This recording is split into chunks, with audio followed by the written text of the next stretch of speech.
Daripada situ kita nampak, oh niche kita ni lebih kepada setup.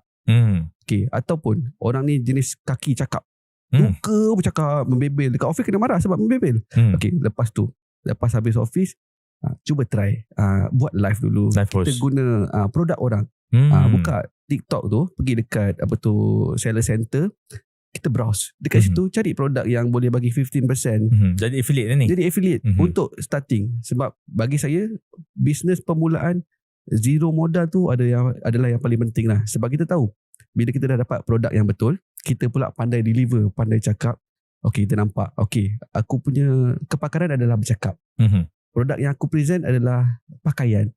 So kita nampak, kita fokus kepada pakaian je. Buat dulu dalam 6 bulan. Just nak bagi dapatkan traction ataupun sedikit engagement bagi orang kenal. Lepas 6 bulan tu, kita rasa inilah time dia untuk aku keluar brand sendiri. Aku dah ada follower. Aku dah ada orang yang aku boleh influence. Orang dah mula percaya.